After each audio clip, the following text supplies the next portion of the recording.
Question 1a. Differentiate each of the following functions with respect to x. Okay, so the first one, we've got a bracket rule. Okay, so let's think about this as y equals e to the minus x plus x squared, all in a bracket cubed. And our rule is that you bring the power of the bracket down to the front, you copy the inside of the bracket, don't change that, just take that down a power, and then the extra bit is that you multiply by the differential of the inside. So there are two terms that both need to be differentiated, so we'll put it in a bracket. E to the minus x. Now an e term will differentiate by taking the differential of the power down to the front of the e term. So the differential of minus x is minus 1, and the e term doesn't change, and x squared differentiates to 2x.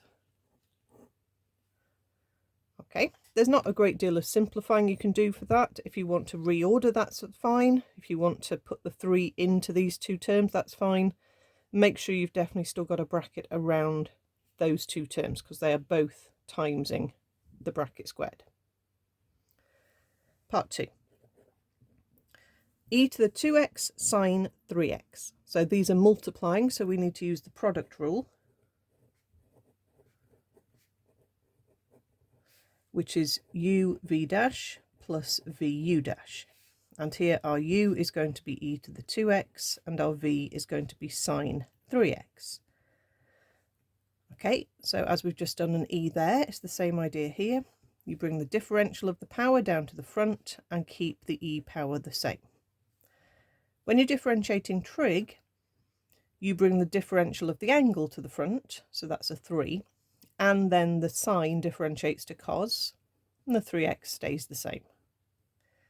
So then when we put that into the rule, we get dy by dx is our u times our v dash, so e to the 2x multiplied by 3 cos 3x, plus our v multiplied by 2e to the 2x. Those dots are timesers if you prefer.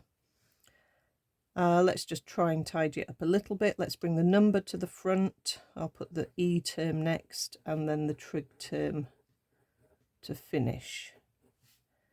Though there is not a hard and fast rule for which order you should put an e term and a trig term. I like finishing with the trig because then nothing feels like it's muddled up inside the angle. Okay, the third one. So this third one is presented as a fraction, and seeing as we've already used the product rule on part 2, it would make sense that they're expecting us to use the quotient rule for part 3. So it's probably not a good idea to bring the bottom up to the top and put it in a bracket and call it power minus 1. Even though it would work, you'd need to use the product rule again. Quotient rule is probably easier.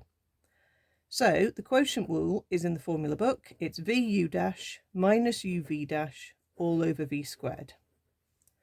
And your u is cos 2x and your v is x squared plus 1.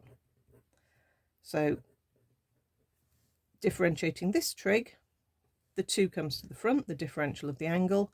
Cos differentiates to negative sine, so put a minus sign in the very front. Right sine 2x, so negative 2 sine 2x, and then v dash is 2x.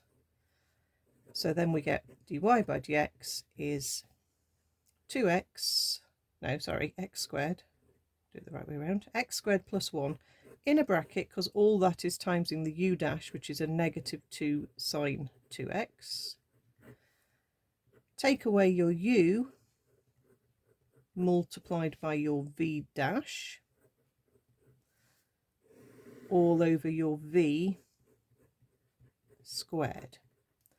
Okay, so let's just neaten this up a little bit. Again, I'll finish like I did there with the trig term. So let's put the number, then the algebra term, then the trig term. And here we'll put minus 2x cos 2x. all over x squared plus 1 squared. So this term is negative, this term is negative. So make sure you're putting your answer nice and clearly. If you let this minus sign sort of hang to the front and you wrote it like this, minus 2 lots of that one, and then you put the fraction like that, it then makes it look like this minus sign is applying to the whole thing, and that's not what you mean. Okay, so just be careful that you don't write it carelessly. Okay, you could pull the minus to the front if you then put a bracket and you put minus bracket 2 lots of that term and then a plus the second term all over your bracket squared. That would be okay. Okay, because that still is the same meaning, but just be careful you don't inadvertently write this. Okay, make sure that fraction line extends all the way, so that minus sign is definitely applying to the first term and not to the whole thing. Just a little thing to be careful of.